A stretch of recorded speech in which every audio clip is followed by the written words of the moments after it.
ውድ አድማጭ ተመልካቾቻችን አሁን የምትገኙት የቤታችን ሚዲያ ዕለታዊ ዜና ላይ ነው። የዕለቱን ዜናዎች እናሰማለን። በቅድሚያም አርዕስተ ዜናዎች። ኢትዮጵያ በወጪ ንግድ ታሪኳ ከፍተኛ የሆነ ገቢ ባለፉት 9 ወራት ማግኘቷ ተነገረ። ብሔራዊ የቤቶች ባንክ በአስቸኳይ እንዲቋቋም ጥሪ ቀረበ።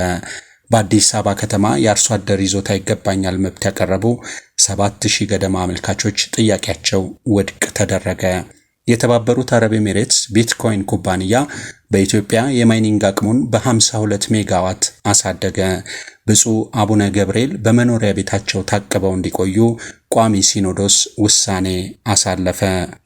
የቡርኪና ፋሶን የሽግግር ፕሬዝዳንት ለመደገፍ በሺዎች የሚቆጠሩ ሰዎች በዋጋዱጉ ሰልፍ ወጡ። ህንድ ወታደራዊ ጥቃት ልትፈጽምብኝ ማቀዷን ከታማኝ ምንጭ አረጋግጫለሁ ስትል ፓኪስታን ስጋቷን አስታወቀች። $60 ሚሊዮን ያወጣል የተባለው የአሜሪካ አውሮፕላን በቀይ ባህር መስጠሙ ተሰማ። የሶማሌላንድ መንግስት ከነገ ጀምሮ ህጋዊ ሰነድ የሌላቸው የውጭ ዜጎች ሀገሪቱን ለቀው እንዲወጡ ትዕዛዝ አስተላለፈ። የደንቢዶሎ ከተማ አቃቢ ህግ የአቶ ገዳ አምባዬ አሟሟት መነጋገሪያ ሆኗል። በጎፋ ዞን አንዲት ላም ጉማሬ መሰል ጥጃ ወለደች። ወደ ዝርዝር ዜናዎቻችን ከመሸጋገሪያው በኋላ እንመለሳለን።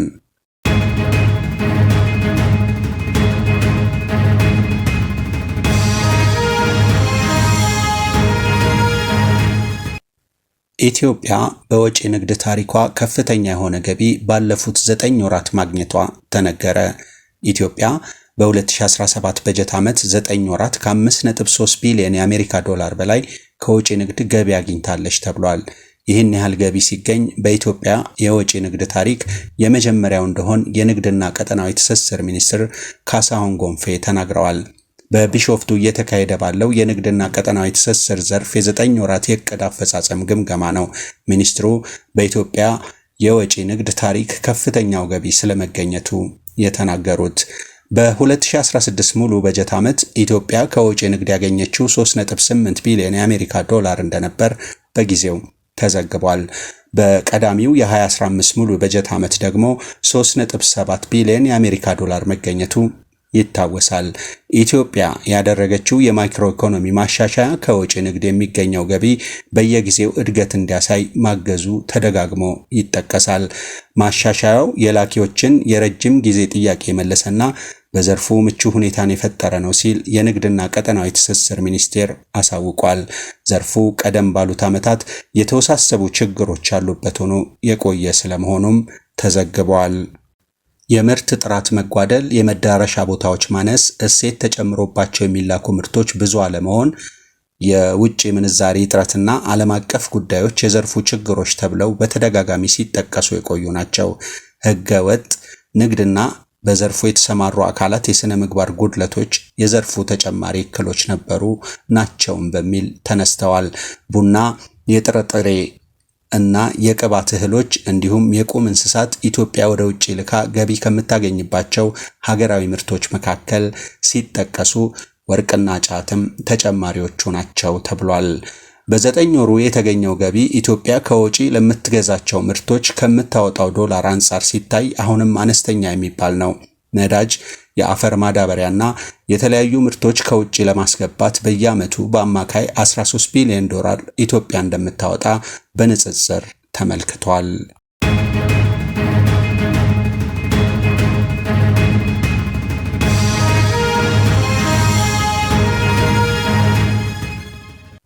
ብሔራዊ የቤቶች ባንክ በአስቸኳይ እንዲቋቋም ጥሪ ቀረበ። በኢትዮጵያ እየተባባሰ የመጣው የቤቶች እጥረት አሳሳቢ ደረጃ ላይ በመድረሱ የሕግ አውጪዎችና የዘርፉ ባለሙያዎች በአስቸኳይ ብሔራዊ የቤቶች ባንክ እንዲቋቋምና ስራ እንዲጀምር አሳሰቡ። ይህ የታቀደው ተቋም በሚሊዮን ለሚቆጠሩ ኢትዮጵያውያን ተመጣጣኝ ዋጋ ያላቸውን ቤቶች ለማግኘት ዘላቂ የፋይናንስ መፍትሄ ለመስጠት ወሳኝ እርምጃ እንደሆነ ተገልጿል።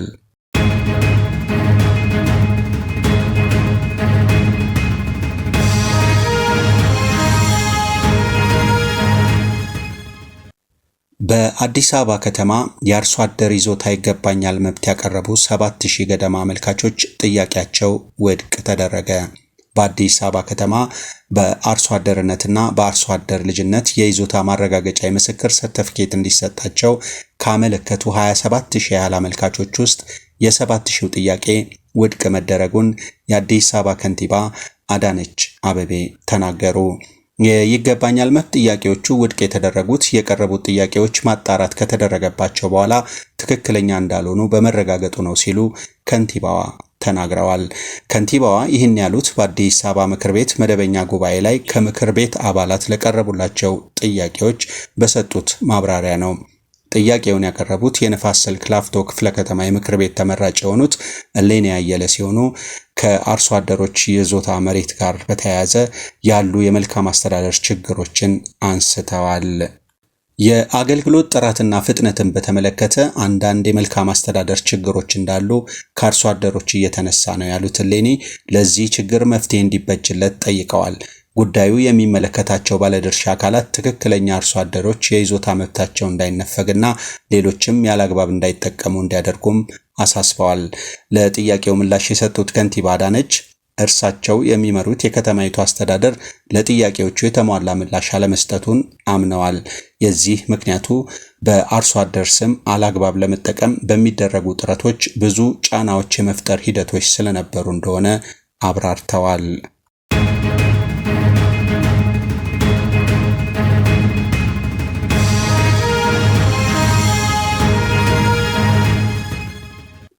የተባበሩት አረብ ኤሚሬትስ ቢትኮይን ኩባንያ በኢትዮጵያ የማይኒንግ አቅሙን በ52 ሜጋዋት አሳደገ።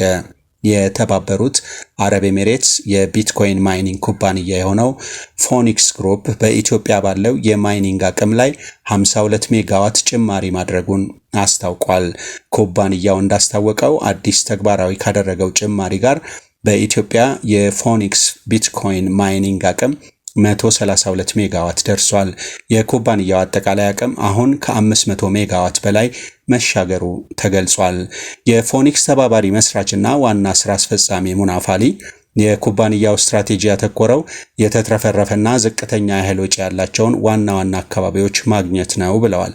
በኢትዮጵያ ያደረግነው የቅርብ ጊዜ መስፋፋቶቻችን ወሳኝ እርምጃዎቻችን ናቸው። ዛሬ ከፍተኛ ዋጋ በመፍጠር ብቻ ሳይሆን አቋማችንን አጠናክረናል ማለታቸውን ኮይን ቴሌግራም ዘግቧል። ይህ የማስፋፊያ ዜና የተሰማው የአቡዳቢው ክሪፕቶ ማይኒንግ ኩባንያ ፎኒክስ ግሩፕ የ80 ሜጋዋት ኃይል ግዢ ስምምነት ከኢትዮጵያ ኤሌክትሪክ ኃይል ጋር መፈራረሙን ተከትሎ ነው። በወቅቱ ኩባንያው በ2025 የሁለተኛው ሩብ ዓመት ስራው እንደሚጀምር ገልጿል።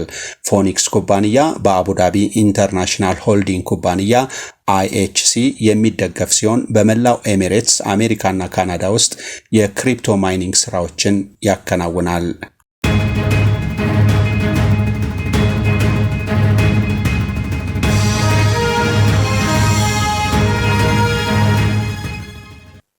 ብፁዕ አቡነ ገብርኤል በመኖሪያ ቤታቸው ታቅበው እንዲቆዩ ቋሚ ሲኖዶስ ወሰነ። የኢትዮጵያ ኦርቶዶክስ ተዋሕዶ ቤተክርስቲያን ቋሚ ሲኖዶስ ብፁዕ አቡነ ገብርኤል ከቤተ ክርስቲያኗ የነገረ ማርያም አስተምሮ ውጪ በፍኖተ ጽድቅ ጠቅላላ ማህበር አዳራሽ የሰጡትን ትምህርትና በማህበሩ ሚዲያ የተላለፈበትን ሁኔታ በተመለከተ በዛሬ መደበኛ ጉባኤ ተወያይቶ ለመወሰን በያዘው ቀጠሮ ውይይት ካደረገ በኋላ ውሳኔ አሳልፏል። በዚህም መሰረት አንደኛ፣ ፍኖተ ጽድቅ ጠቅላላ ማህበር በተለያዩ ጊዜያት ከቅድስት ቤተክርስቲያኗ አስተምሮ ውጪ በሚዲያው ያስተላለፋቸው የስህተት ትምህርት የቤተክርስቲያኗን አባቶች ሊቃውንቱንና መላውን ህዝበ ክርስቲያን ያሳዘነ በመሆኑ በማህበራት ምዝገባ ክትትልና ቁጥጥር መምሪያ በኩል ጊዜያዊ የእገዳ ደብዳቤ እንዲደርሰውና በመምሪያው በኩል አስፈላጊው ጥብቅ ክትትል እንዲደረግ ሆኖ በጉዳዩ ላይ የመጨረሻ ውሳኔ መስጠት ይቻል ዘንድ 5 አባላት ያሉት ኮሚቴ እንዲቋቋም ተደርጓል። ቋሚ ሲኖዶስ ያቋቋማቸው አጣሪ ልዑካን አጠቃላይ የማህበሩን ሁለንተናዊ እንቅስቃሴና በሚዲያው ያስተላለፋቸውን የስህተት ትምህርቶች በተመለከተ ከጠቅላይ ቤተ ክህነት ጽሕፈት ቤትና ከማህበራት ምዝገባ ቁጥጥርና ክትትል መምሪያ ጋር በመነጋገር በሚገባ መርምረው አጣርተው በአጭር ጊዜ ውስጥ ከውሳኔ ሐሳብ ጋር ለቋሚ ሲኖዶስ እንዲያቀርቡ ወስኗል። ሁለተኛ፣ ብፁዕ አቡነ ገብርኤል ማርያም ቤዛዊት ዓለም አትባልም በማለት ከቤተ ክርስቲያኗ የነገረ ማርያም አስተምሮ ውጭ የሰጡት አጸጽ ያለበት ትምህርት በሊቃውንት ጉባኤ በኩል በሚገባ ተመርምሮ ተጣርቶ ከመፍትሄ ሐሳብ ጋር ለቋሚ ሲኖዶስ በአስቸኳይ እንዲቀርብ ብፁዕነታቸው ጉዳዩ ተጣርቶ የመጨረሻ ውሳኔ እስኪያገኝ ድረስ በመንበረ ፓትርያርክ ጠቅላይ ቤተ ክህነት ጽሕፈት ቤት ግቢ በሚገኘው መኖሪያ ቤታቸው በተዓቅቦ እንዲቆዩ ወስኗል። ሶስተኛ ብፁዕ አቡነ ፊልጶስ የደቡብ አሞና አሪ ዞኖች ሀገረ ስብከት ሊቀ ጳጳስ የቅድስት ሥላሴ መንፈሳዊ ዩኒቨርሲቲ ፕሬዝዳንትና ብፁዕ አቡነ በርናባስ የደቡብ ካሊፎርኒያ ሀገረ ስብከት ሊቀ ጳጳሳት ያስተላለፏቸው የስህተት ትምህርቶችና በሌሎችም መምህራን የተላለፉ ነቀፋ ያለባቸው ትምህርቶች ካሉ የሊቃውንት ጉባኤ ከቤተ ክርስቲያኒቱ አስተምሮ አንጻር በሚገባ መርምሮ አጣርቶ ከመፍትሄ ሐሳብ ጋር ለቋሚ ሲኖዶስ እንዲያቀርብ ወስኗል። አራተኛ የኢትዮጵያ ኦርቶዶክስ ተዋሕዶ ቤተ ክርስቲያን መገናኛ ብዙሃን ስርጭት ድርጅት ለፍኖተ ጽድቅ ጠቅላላ ማህበር ሚዲያ የአየር ሰዓት የሰጠበትን ዝርዝር ሁኔታ ከማህበሩ ጋር በተያያዘ አየር ላይ ያዋላቸውን ትምህርቶች የሚያሳይ ሪፖርት እንዲያቀርብ እንዲደረግ ወስኗል። መረጃው የቤተ ክርስቲያኒቱ የሕዝብ ግንኙነት መምሪያ ነው።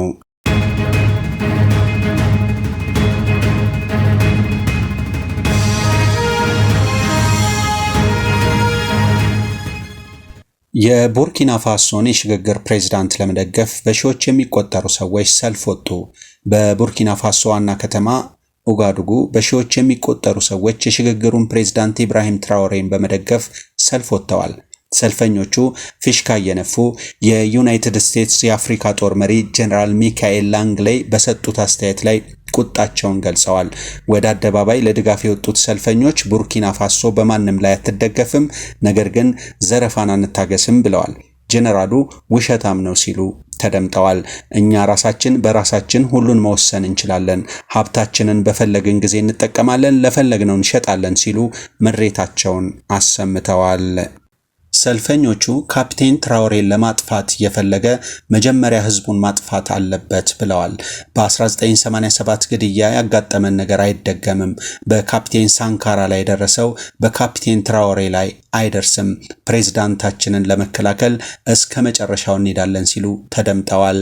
የድጋፍ ሰልፉ ወታደራዊ ባለስልጣናት መንግስትን ለመገልበጥ ሴራ ማሴራቸው ከተገለጸ ከቀናት በኋላ ነው የተካሄደው ሲል አፍሪካ ኒውስ ዘግቧል።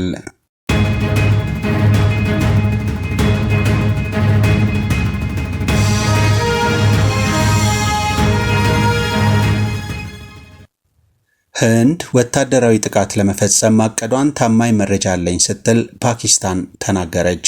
የፓኪስታን የማስታወቂያ ሚኒስትር ህንድ በሚቀጥሉት ከ24 እስከ 36 ሰዓታት ውስጥ ወታደራዊ ጥቃት ለመሰንዘር እንዳሰበች ታማኝ መረጃ አለን ሲሉ ተናግረዋል። የሚኒስትሩ አታላታራን አስተያየት የተሰማው ህንድ በምታስተዳድረው የካሽሚር ግዛት ላይ ባለፈው ሳምንት 26 ቱሪስቶችን የገደለው ጥቃት ከተከሰተ በኋላ ነው። ከጥቃቱ ጀርባ ታጣቂዎችን ትደግፋለች ስትል ፓኪስታንን ኒው ዴሊ ከከሰሰች በኋላ የሁለቱ ሀገራት ውጥረት አይሏል።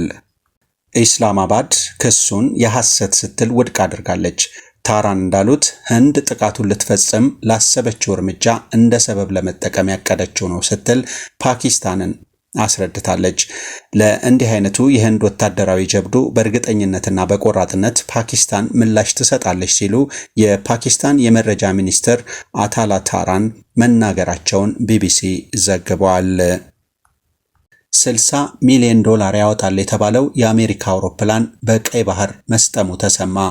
የዩኤስ ሃሪ ቱርማን ኤፍ-18 ተዋጊ አውሮፕላን ከሁቲ የሚሳኤል ጥቃት ለማምለጥ ሲሞክር መገልበጡ ተገልጿል። የየመኑ አማጺ ቡድን ሁቲ ሰኞ ዕለት በጦር አውሮፕላኑ ላይ ጥቃት መሰንዘሩን አረጋግጧል። አውሮፕላኑ ከጥቃቱ ለማምለጥ ዚግዛግ መንቀሳቀስ ጀምሮ እንደነበር ተገልጿል። የሶማሌላንድ መንግስት ከነገ ጀምሮ ህጋዊ ሰነድ የሌላቸው የውጭ ዜጎች ሀገሪቱን ለቀው እንዲወጡ ትዕዛዝ አስተላለፈ። የሶማሌላንድ የሀገር ውስጥ ደህንነት ሚኒስቴር ዛሬ ባወጣው መመሪያ መሰረት ሰነድ የሌላቸው ስደተኞች በሙሉ በ3 ቀናት ውስጥ ሶማሌላንድን ለቀው መውጣት እንደሚገባቸው አሳስቧል። በ3 ቀናት ውስጥ ለቀው የማይወጡ ከሆነ አስፈላጊውን እርምጃ እንደሚወስድም አስጠንቅቋል። በሚኒስትሩ ፊርማ የወጣው ይህ መመሪያ በሀገሪቱ ውስጥ የሚገኙ የተለያዩ ተቋማት እንዲፈጽሙት ትዕዛዝ ይሰጣል። በሶማሌላንድ ውስጥ በርካታ ኢትዮጵያውያን በህጋዊና ህገወጥ መንገድ የሚኖሩ መሆኑ ይታወቃል። የደንቢዶሎ ከተማ አቃቢ ሕግ አቶ ገዳ አምባዬ አሟሟት መነጋገሪያ ሆኗል። አቃቢ ሕጉ በማህበራዊ ሚዲያቸው ላይ የመጨረሻ እስትንፋሴ ብለው ከጻፉ በኋላ በገመድ ታንቀው መሞታቸውን የከተማው አቃቢ ሕግ ጽሕፈት ቤት ኃላፊ አቶ ጀቤሳ ደሬሳ ተናግረዋል። ኃላፊው እንዳሉት የአቃቢ ሕጉ አቶ ገዳ አምባዬ አስከሬን ምርመራ ተከናውኖ ከተጠናቀቀ በኋላ ወደ ትውልድ ሀገራቸው ምዕራብ ወለጋ አይራ ወረዳ ተልኳል። ሟቹ በደንቢዶሎ ከተማ አቃቢ ሕግ ሆነው ከተቀጠሩ ገና 3 ወራቸው መሆኑንም ገልጸዋል። ኃላፊው በመግለጫቸው ሟቹ ቀደም ሲል በአንፌሎና ሳዮ ወረዳዎች ዳኛ ሆነው የሰሩ መሆናቸውን አስረድተው ወደ ደንቢዶሎ የተቀየሩት በጤና መታወክ ምክንያት መሆኑን አስረድተዋል።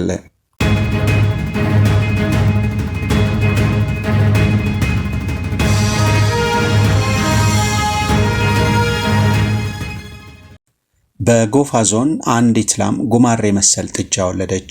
በደቡብ ኢትዮጵያ ክልል ጎፋ ዞን ገዜ ጎፋ ወረዳ ገዜ ከንቾ ቀበሌ አንዲት ላም ጉማሬ መሰል ጥጃ ከሰዓታት ምጥ በኋላ በሰዎች እርዳታ ብትገላገልም ጥጃው ወዲያውኑ መሞቱንና ላሟም በማግስቱ ሕይወቷ ማለፉን የላሟ አሳዳጊና የአካባቢው ነዋሪዎች ለቲክፋግ ተናግረዋል።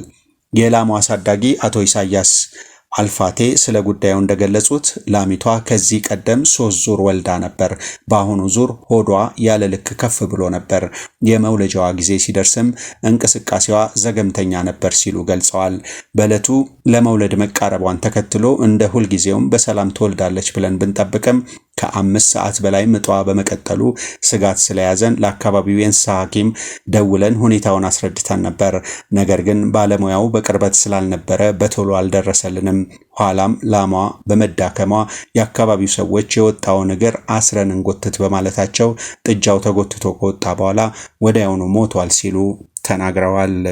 ጉማሬ የመሰሉ ጥጃ ክብደቱ በግምት 50 ኪሎ ግራም በላይ ነው ያሉት የአካባቢው ነዋሪዎች በማግስቱም ላሚቷ መሞቷን ገልጸዋል።